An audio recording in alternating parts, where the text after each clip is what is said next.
That's copyright music. That's David Bowie music. Hello vlog. So, welcome to Israel. I get to drive here. This is fantastic. So sorry that I'm not looking at the camera, but I'm trying to really pay attention because Israel roads are a lot different than Canada roads. The reason I'm allowed to drive here though is because all of the signage and all of the roads and everything, it's all in English. You can all understand it. So Canadians are allowed to drive here, which is fantastic. So I get a really cool new experience. But the thing is, you have to be comfortable driving because like right there. So everyone drives really fast. They also honk at you, even if, like, for example, so something that's different here than in Canada or the States is before the light turns green, it'll turn yellow first. And if you don't start going on that yellow, which means like start moving, then people will honk at you like in 1 second. So be confident driving and also just go. Like, just people do whatever here. Also, I shared some photos on my Facebook as well. Maybe I'll share them with you too, but everybody just kind of does whatever here. So you know how my fellow Canadians would know, and I think in America it's the same, but when you drive down a street, like if I'm facing this way, all the cars that are street parking are all facing the same way, right? In Israel, everyone is facing different directions and whatever. They're just doing whatever, and they're also parked on the sidewalk, which I find hilarious. And so, also, Canada's Alberta, if you guys have driven through the mountains, they have nothing on the mountain roads in Israel. It is like a race car track here. I think I did mention that before when we were driving through the mountain roads, but what I didn't mention is there was what you call a sign that said careful for falling rocks, which they meant that literally because a car in front of us got wrecked by a giant rock that fell and went underneath his car. That was, and then it almost hit us too, but like Daniel's dad was driving. There was 2 rocks, yeah, sorry. And then Daniel's dad was driving and he managed to go around. But like, my goodness. Also, people are probably getting mad at me because I'm not passing this car. There's a lineup behind me, and that, He's, just stick to the right, he's trying to pass you already. Yeah, so there's gonna be people passing me. Yeah, just hug the right here. What Daniel's dad did is, he, there's a bridge coming, I can't. Yeah, well, you gave him an option. He chose not to take it. Daniel's dad would like slow down and hug like closer to the right if they wanted to pass, which kind of I'm doing right now, but there's too many cars coming so he can't pass. I'm just not comfortable with passing a bunch of people right now because it is another country, you guys. It's also double white. Yeah, it's a double white because you can't see around the curve. Israel, you guys, is very, very hilly and mountainy in a lot of different, even in the desert. So like I went to the Deadsea yesterday, that's where we're heading today too. But it is very up and down, up and down, up and down, side to side, like it's a lot. And so you're good, he's not trying to pass anymore. Okay. I just don't want to pass anyone right now just because I don't want to get into a car accident here because that would be horrible. It's an experience. Yeah. So anyway, I wanted to share with you guys the fact that I get to drive in another country, which is totally unique because that doesn't happen very often unless you have like an international driving license in certain places. It's a little more complex than that. The 2 countries would essentially have an agreement in place saying that we recognize your driver's license. Right. And you are entitled to drive in our country up to an X up to an X amount of months in the country. After that, you have to apply for a local license. Mm-hmm. But generally, if you apply for a local license, you will lose your own license. So it's not recommended to do that. But also, like, the international driving license does expire. You do have to reapply. I think it's a year thing. Yeah, something like that. So, but anyway, yeah. Also, yesterday I witnessed a guy driving on the sidewalk to try to bypass traffic in Tel Aviv because there was a football game, which football for you guys is soccer. And so there was a football football game going on. And so this guy, he was trying to bypass all the traffic and he was driving down the sidewalk. I'm like, that's great. Anyway, I wanted to share this experience with you. So yeah, welcome to Israel. You guys will soon, I did share, you might have seen the clips already depending on how I edit this, but like I did share some desert roads already, potentially. But maybe we'll refilm some today because this is a new day and a new vlog, so yeah. Alright, bye. So hello again, guys. I forgot to mention, because this is a very interesting fact, but I got to drive in Israel before Daniel did. And he was really, because when he came to Canada, he was 13 years old, and so he never got an Israeli driver's license. And so, yeah, I got to drive here before him, so is the one thing I get to brag about that I did in Israel before he did. But the other cool thing is I got to take people along to different places, that they hadn't been before yet, so that's a cool thing too. Yeah, like the fortress and the Benias Falls and that kind of thing. They never went there before, so yeah. Now he's driving and he's like having the time of his life, so anyway, wanted to make that point, but I'll see you guys later.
Oh my god. Insane. And that's our trail. That's great. On the road we blaze. That is an insane view. Holy shit. Israel's a lot hillier.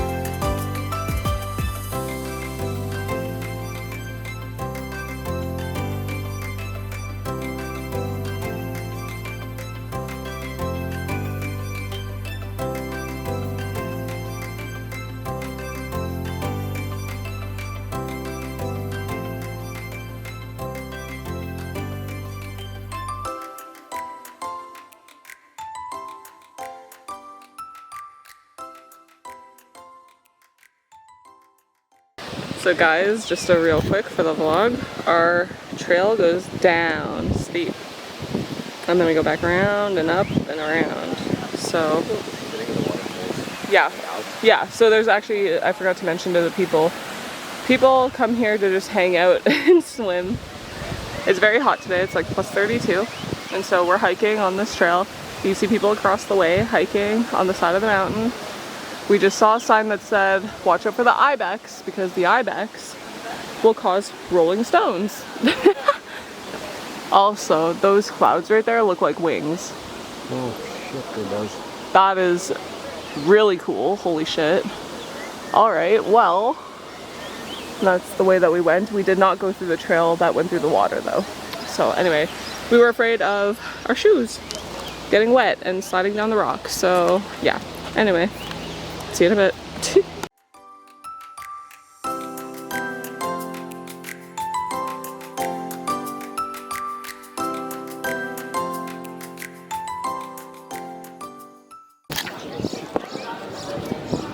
What is that? Careful, careful. Shh. No, no, no, no, no. What is it? Oh my goodness. Hello. Wait.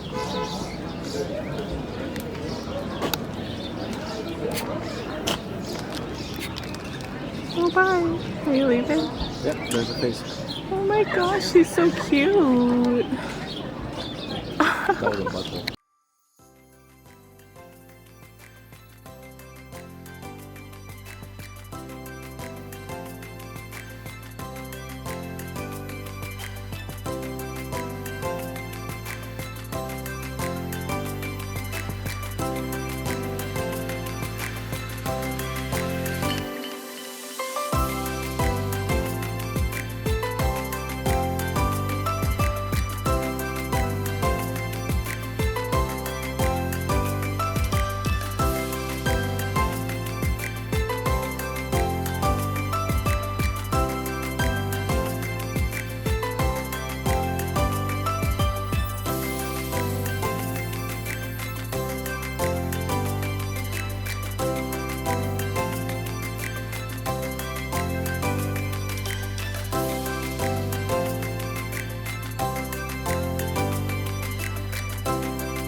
Morning vlog.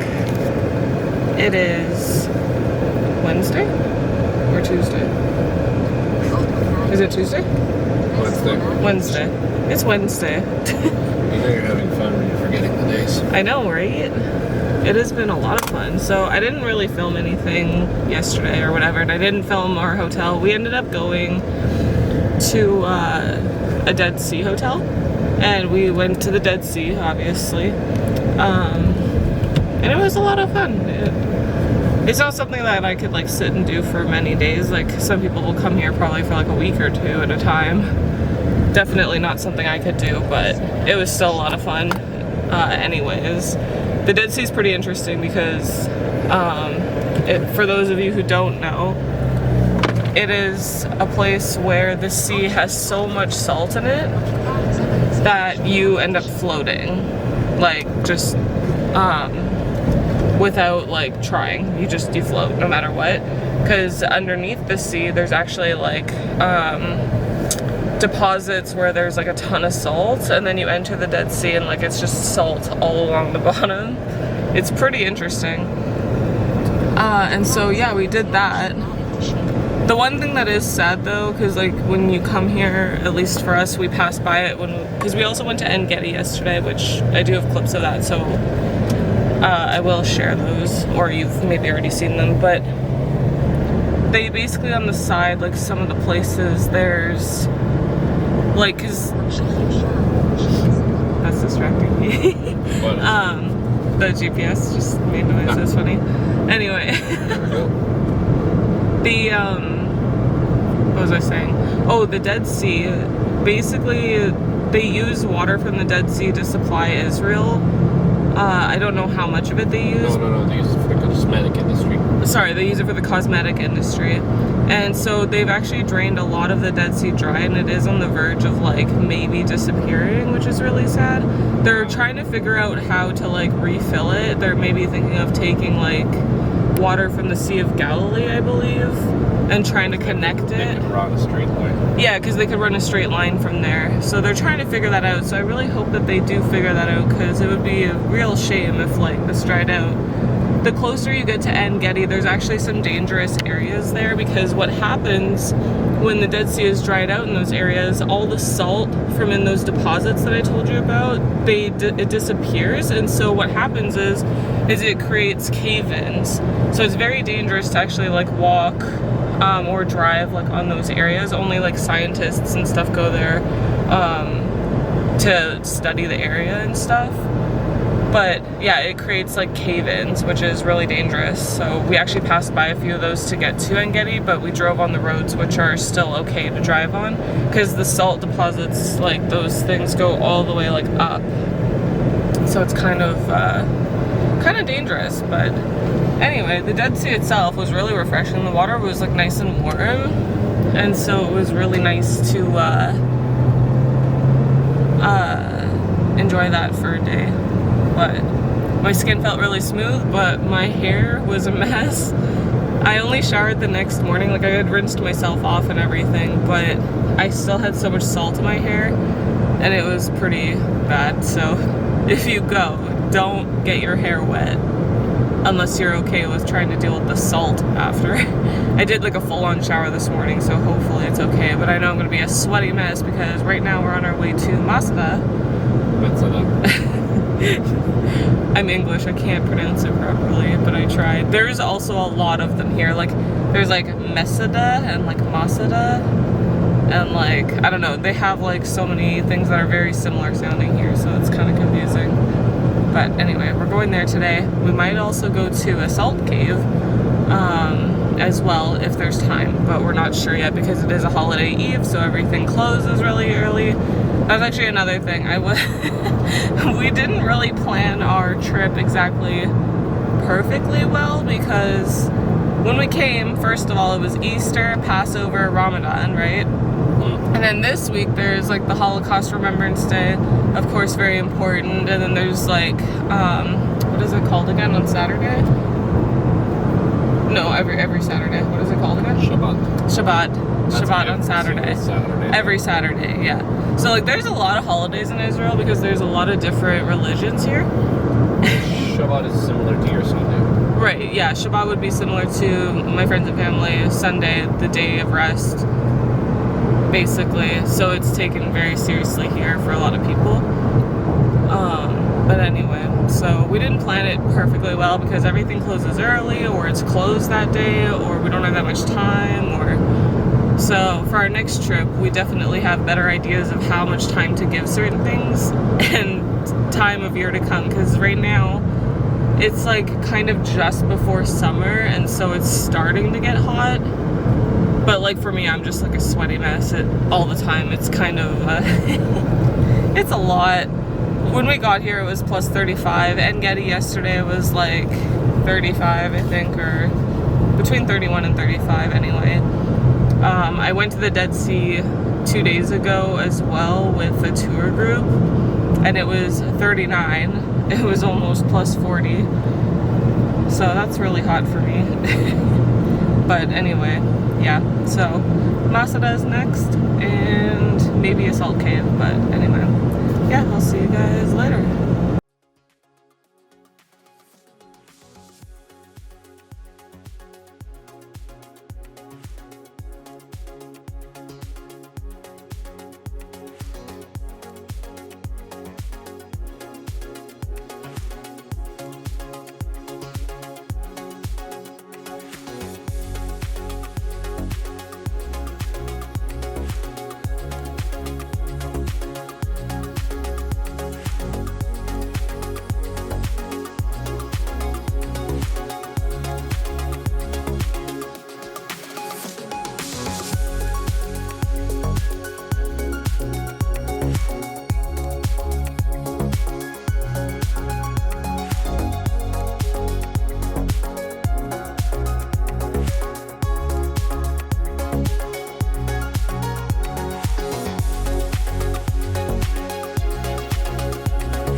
The last car leaves the upper station at 5 and 3 p.m. at holidays. Today's a holiday, technically. Yeah.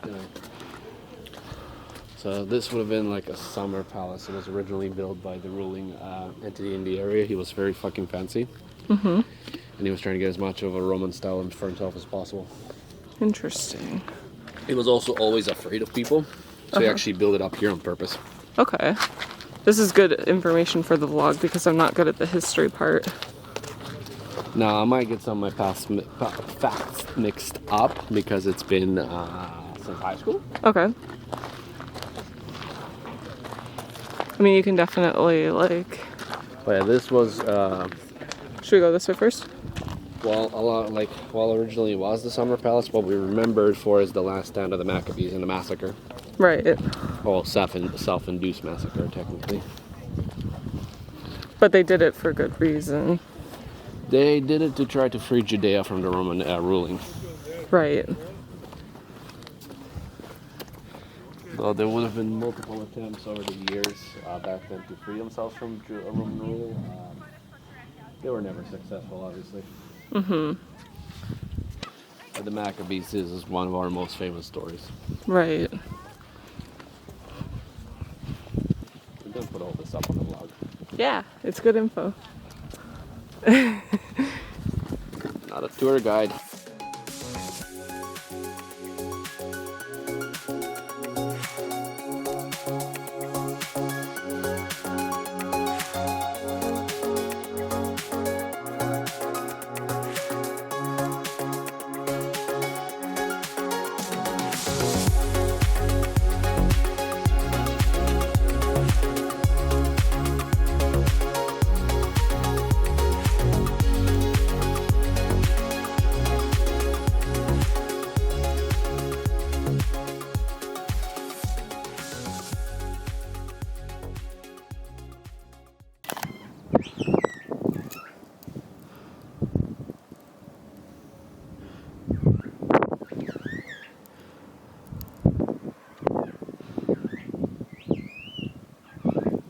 This bird is so cute. Hi, baby. Big steps, Fisher. Hi, baby. He's making such cute noises. Oh, you're way up on the mountain.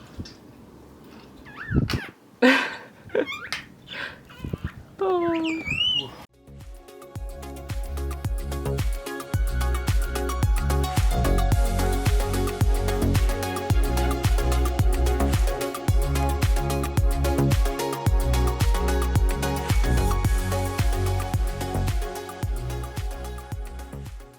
So this is for Pupu, that is for Pipi. I'm keeping that in the vlog. Huh? I'm keeping that in the vlog. Why? Because it's funny. I don't need it, but water would be fabulous. That's the bathroom. They bring that up here. Cable car? Guys, there's a tractor up here. On top of the mountain. Anyway. Castle on the mountain. Yeah. Just asking how it got up here, but the cable car is actually pretty big, so it probably got here via cable car. No, I'm pretty sure I know which way. Which way? I'll tell you when we spot it later on. Okay. But you gotta tell the vlog too, because... Oh, this is cool. Maybe another dwelling. Wow!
gorgeous.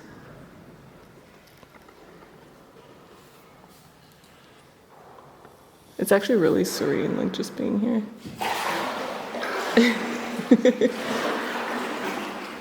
Daniel's paddling just for the vlog, but we're in Ramla. We're in an underground boating area, and we get to paddle ourselves. We're in a little boat. This is awesome. There's like light coming from the skylights and stuff. Beauty. I was so scared getting in the boat. Isn't that pretty?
everyone, welcome to the end of the Israel vlogs. This was a wild ride and kind of really crazy to edit. I had so much fun in Israel, you guys. It was an absolute blast. Like, it was my first ever international trip. And I got to see where Daniel was like from, where he was born. I got to meet all his family, and they're all so sweet, by the way. I love them so much. I cannot wait to go back. It's gonna be like so much fun. Sorry, I'm like so tired. I was working all day today. Woke up at 2. But anyway, I want to thank you guys so much for coming along this journey. It was a wild ride. I highly recommend going to Israel if anybody is thinking about going. Highly, highly, highly recommend. I do recommend, though, you either have, like, if you know somebody local, or if you can, oh, my battery's gonna die, 1 second. Okay, I'm back. If you do go to Israel, I highly, highly, highly recommend taking a local if you know somebody local, or going on a tour specifically. There's lots of tour groups in Israel, and they have knowledge about the country and about the areas, and the areas like that are, what's the word? The areas to avoid and the areas that are like good to be in, like that are safe and stuff, because there are a few areas of Israel that are like a little bit more dangerous than others, and it also depends on like who you're with and stuff. So all of the locals, like, they're super amazing and polite, and I love them. And a lot of like Israelis and other people, Israelis, Arab, all of the people, like, sorry, I'm so tired, I can't think of like everybody at the moment, but everybody who lives in Israel, a lot of them know multiple languages. And it's crazy because when we were around and like going to mall, like we went to a couple malls and stuff, and like a lot of times they're playing English music, or they're playing like English songs like by English artists from North America, and they're playing those, but like they've had a Hebrew singer like sing it in Hebrew, and yeah, it's pretty crazy. I love that. So they get a lot of inspo from North America, which is cool, and a lot of the Israelis know Israelis and other people too. There's so many different people there, guys, it's crazy. But yeah, a lot of them know multiple languages. So like, some people speak Arabic, some people speak Hebrew. Hebrew's like the kind of the main language there. Russian is very common. There was one girl that we met, and she speaks Yemen and also Spanish, I think. Or no, her child was learning Spanish, and she was as well. Her kids spoke like 3 languages. It was like crazy. I loved it. Yeah, like there's so many languages, and a lot of them know English. So like I actually didn't really have much of a hard time at all. Like, it was great. So yeah, I highly, highly, highly recommend Israel for anybody who wants to go. It is fantastic. Make sure you do your research. I recommend doing tours because it's the easiest way. Yeah, it's the easiest way in my opinion. What else? I forget. If you guys want to, like, if you have any questions about Israel, or you want me to like go over anything, or maybe I can make another video. Anya, my dog is guarding.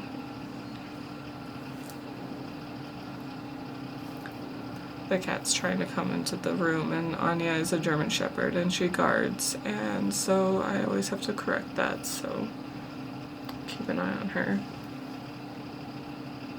But yeah, so Anya, What, West? What? Are you gonna join the vlog? Well, come on. Come on. Hi. Can you say hi to the vlog? Say hi. But yeah, thank you guys so much for joining me. I really hope you enjoyed it. Let me know if you want to see. I know, I'm jealous over here. Let me know if you guys have any questions or want to see anything else. I would be very happy to. Answer your questions and stuff. So yeah. Anyway, thank you guys so much for watching, and I will see you next week with regular life and studio. Alright, bye guys.